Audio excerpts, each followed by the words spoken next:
Mga katropa, isa na namang kwentuhan dito pa rin sa Kabado Mo Ko YouTube channel. So ngayong araw na itong mga katropa, nandito tayo sa Baguio City. Ayan, napakaganda guys ng lugar. So ika 120 days challenge natin. Ngayon ay ika 52 days ng ating mga piglets na landrace at saka large white mga katropa. And ito rin yung ika 17 days na pag-aalaga natin. Tara, himay-himay natin kung ano ba yung dapat natin gawin at dapat natin matutunan kapag ganito na yung age group ng ating mga alagang baboy.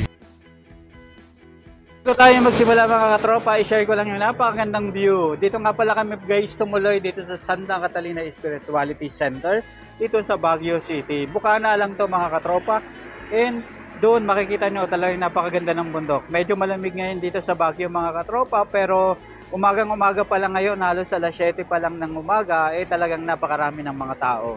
So tara, himay-himayin natin mga katropa yung discussion natin ngayong araw na to.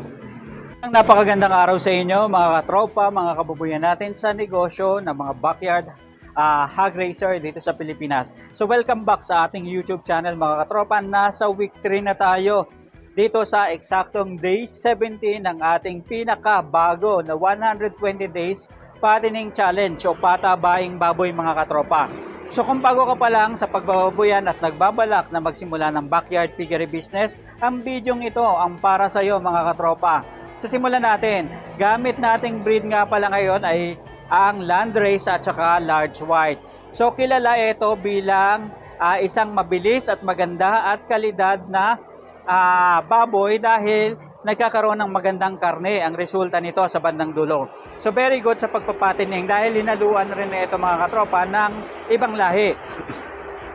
Ang mga biik na ito mga katropa ay eksaktong 50 days old simula nang pinanganak sila.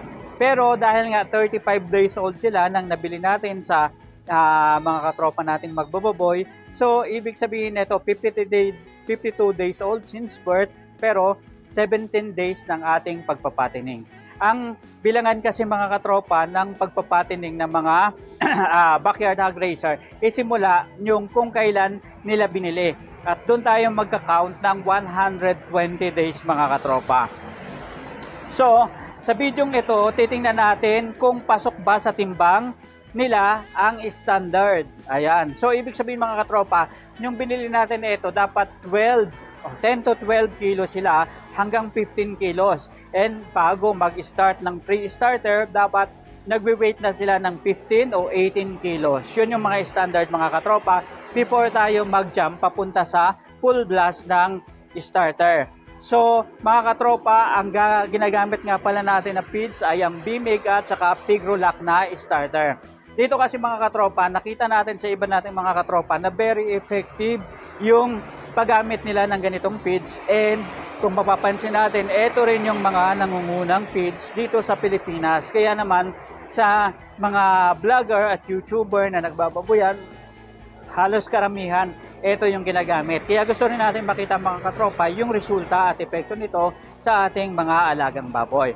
Ngayon mga katropa, ilan ba ang target weight natin bago natin ibenta 120 days sa pagbababoyan o sa pag-aalaga ng patining mga katropa?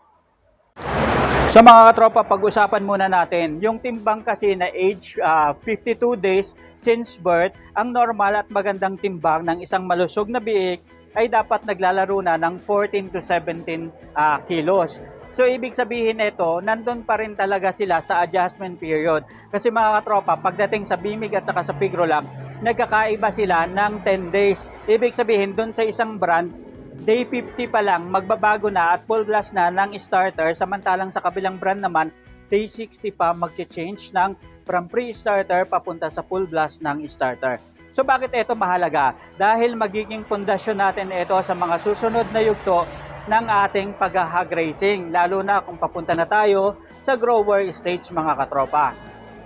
So, kung mapapansin natin ang mga alaga natin, mahaba na ang kanilang mga pangangatawan na nakuha nila sa kanilang genetics, lalong-lalo na mga katropa, yung landrace and yung mga large white naman mga katropa, yung paa at saka tindig nila ay talagang pulidong-pulido at solid na solid.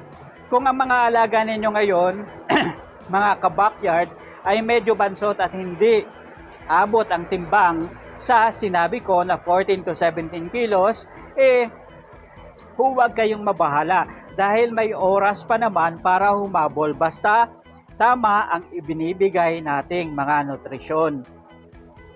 Eto na, dito naman tayo mga katropa sa pinaka-critical na usapan, ang pagkain sa kasalukuyang ginagamit natin na Bimig at saka Pigrolac na starter.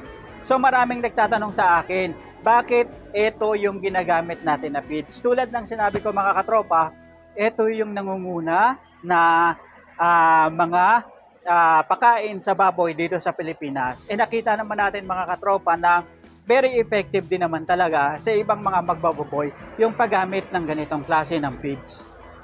Sa mga pagpapakain kasi mga katropa ng pre-starter, bago lumipat sa starter, usually nagra-range yan from hanggang until 60 days since birth. Ibig sabihin nito, ito kasi mga katropa yung pinaka-importanting bahagi ng feeding program sa mga alagang baboy. Kasi mga katropa, kung mapapansin natin, halos dito talaga nag-i-start na magkaroon ng development pagdating sa growth ng ating mga alagang baboy. Bakit maganda ang resulta mga katropa ng ganitong pakain? Ang feeds na ito ay siksik sa mga components na napakadaling tunawin sa tiyan ng ating mga biik. Yung mga pre-starter mga katropa, yun yung kagandahan nito. And meron din itong sangkap tulad ng halimbawa clean air factor na nagpapababa ng amoy sa dumi ng ating mga alaga, which is nakakatulong para iwas stress sa mga alaga nating babol. Ang takal nito mga katropa ay maglalaro sa 0.500 grams per day hanggang 800 grams per day. Pero normal na yung iba 700 grams. Depende mga katropa kung ano na yung kayang kainin ng inyong mga alagang baboy. And maaari itong hatiin sa 2 beses o 3 beses. Pero marami tayong mga katropa na nagpapakain sila patingi-tingi as long na yung ratio nila ng pagkain sa mga alaga is hindi lalampas doon sa itinakdang ratio nila. Halimbawa, kung ang ratio nila sa feeding program nila is 500 grams per day, dapat yun lang yung uubusin ng kanilang mga alaga. Bakit dapat control pa rin?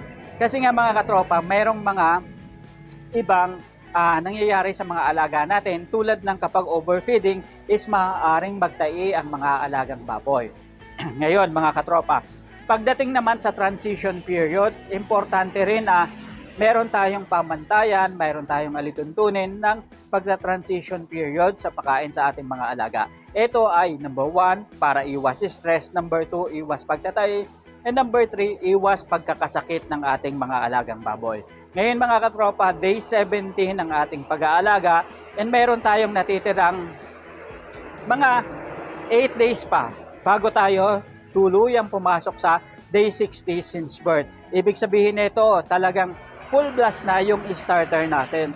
Yung iba mga katropa, mas maaga sila tulad natin, mas maaga tayong lumipat sa pre-starter papunta sa starter. And yung iba naman, sa day 60 pa talaga sila lumilipat papunta sa full blast ng starter. So tandaan natin mga katropa, yung alituntunin sa pagbababoyan na huwag tayong bigla-biglang magpapalit ng feeds. Ang biglaang pagpapalit kasi ng feeds ay maaaring maging sanhi ng yung scouring, pagtatai, and syempre talagang napakalaking stress yan para sa ating magbababoy. And ang ika-4 pala dun sa sinabi ko mga katropa is maaaring bumagsak ang timbang ng baboy at magdulot ng kamatayan at pagkakasakit sa kanila. Kaya importante talaga mga katropa, yung transition period dapat ginagawa natin yan. So pagdating mga katropa sa day 1 ng transition period, dapat 75-25. 75 mas marami sa pre-starter, papunta sa starter naman yung 25. And then sa day 2, ayan, so 50-50 na sila. And then sa day 3, 25% na lang mga tropa ng pre-starter and 75% na ng starter. And then sa day 4 is full blast na tayo ng starter mga katropa. Ugaliin din natin na wag nating mawawalan ng inumin ng ating mga alagang baboy dahil importanteng factor ito para makatulong sa kanilang paglaki. Ngayon mga katropa, silipin naman natin ang hinaharap. Ano ba ang maaasahan natin sa dulo netong 120 days challenge natin sa Backyard Piggery Business? Ang layunin kasi natin sa pagtatapos ng project na ito ay umabot yung land race at saka large white natin ng mahigit 90 kg. So kahit na 85 kilograms lang, okay na sa atin mga katropa. Yung iba nga, umaabot pa ng 110 kilograms, pero ideal na mga katropa, yung 90 to 105 kilograms na live weight sa ganitong timbang. Pasok na pasok yan sa mga premium na pinapakain natin sa ating mga alagang baboy mga katropa. And para maging mas maganda at mas garantisadong swabe ang kita sa ating mga backyard hog raiser, tandaan na 70 hanggang 80% na gastos natin ay napupunta sa feeds o pakain sa baboy. Kaya mga katropa, bawat butil, bawat gramo bantayan natin. Kailangan walang nasasayang.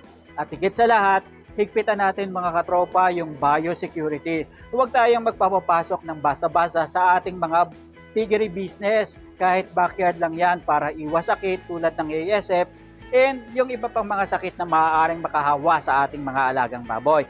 Importante rin na dapat lagi tayong naglilinis ng kulungan and ang katumbas kasi nitong mga katropa is sa bandang dulo magiging malaki ang kita natin pagdating ng bentahan.